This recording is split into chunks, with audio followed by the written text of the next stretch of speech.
Welcome to the first episode of the Photography 101 Super Basics, so at least that's what I'm going to call it. Basically, I'm going to go over some really basic things I wish I had been taught early on, or at least been able to find an easy way.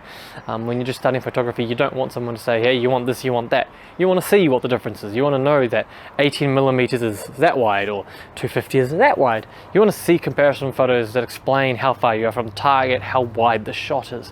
That's what this video is all about.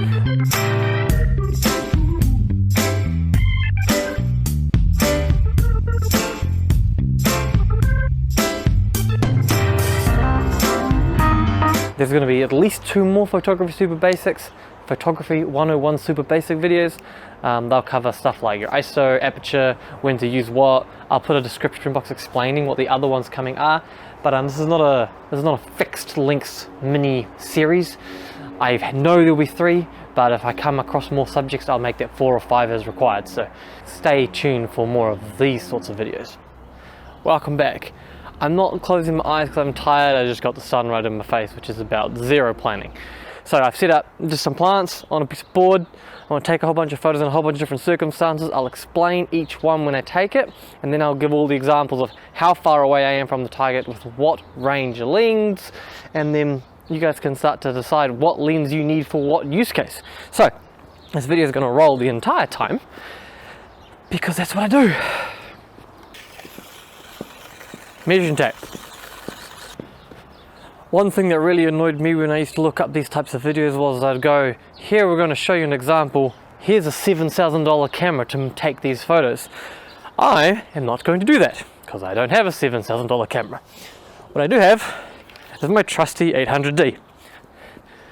I haven't used this camera since I bought the R7, but the R7 is my video camera, so this is what I'm going to use to take the photos. All of these photos will be taken with the 800D. I'll use the 18 to 55mm lens first, then I'll swap that out to the 55 to 50, and I'll mention the distance I am, and then I'll do the same thing but the other way, where I won't change my position and I'll just change the lens. That way you can get a bit of a feel of what the lenses can do at what distances to a known target. And yes, I'll be hand holding all these photos because my other tripod's gone missing. Let's get started. For a fair comparison, I've just set up this camera. All photos will be taken at 1/250th of a second shutter speed.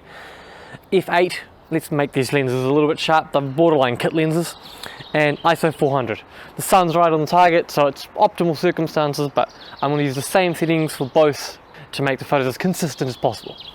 So I'm sitting at 1 meter from the target, 1 meter from the target.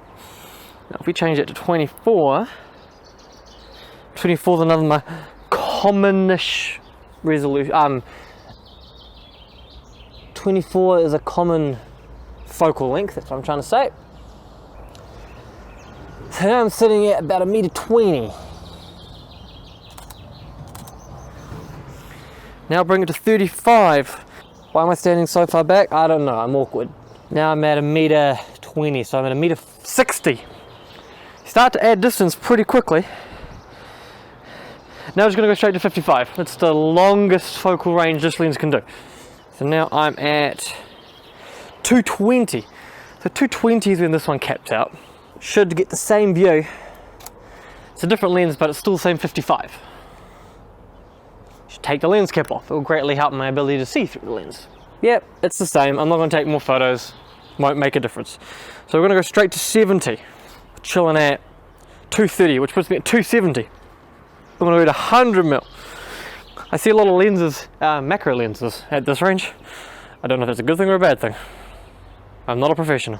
Sitting at 3 meters, so I'm sitting at 340. I'm going to go to 135. 135 is the maximum the older kit lenses come with. Older kit lenses? I actually don't know if they're older. Ooh, hard to match the same image now. Now sitting at 4 meters, so we're starting to move back quite quickly. That's 440. Now we're going to go to 200. Now this is going to be me stepping back quite a bit now.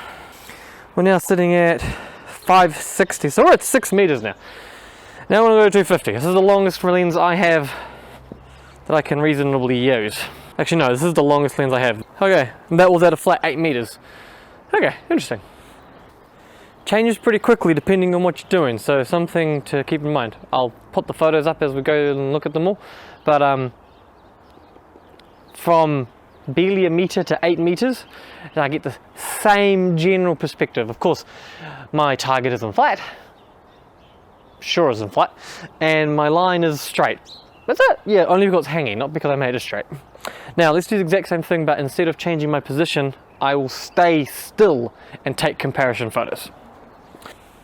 Settings remain exactly the same. I'm not changing the settings, and we're going to do all of these sitting at the standing at the 3.5 meter mark. So let's see what we got. At 18, then we go to 24, then we go to 35, then we go to 55. Now I'll stand in the exact same place again. I'm on wet grass, so my footprints are even marked. Let's do the same thing again. We'll go to 70.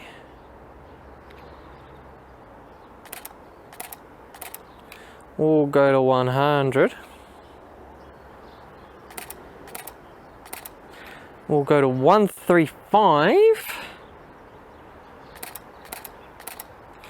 We'll go to 200.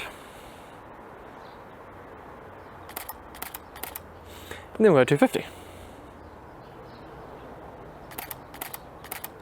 Now you'll really see the difference in magnification between the 18 all the way to the 250 on these shots. I just never knew how far away things were for different photos, so I find that really helpful to know myself. So, there is no outtake from this, there is no conclusion. This is just a demonstration of what different lenses at different millimeter range or millimeter focal range or whatever you wanted to call it. There is a correct way, I've just temporarily forgotten. What they look like. What's the comparison? What's the difference? Do I want an 18mm to do long range photography? No, probably not. Do I want a 250mm to do up close photography? Absolutely. That's what I use for all of my bird photos when I have a chance to take them, and the odd flower photo. Thank you for joining us for today's Photography 101 Super Basics. Join us next week for the next one. I'm not going to spoil what it is, but it will be one of the ones I've listed previously. If you like what I'm doing, please let me know. Drop me a little comment. I appreciate them. Some of them are more useful than others, but I appreciate them all nonetheless. Liking and subscribing is always a benefit for me as well, because I know that at least someone is interested in what I'm doing and would like to see more of it. So thank you very much for joining us, and I'll see you all next week. Goodbye.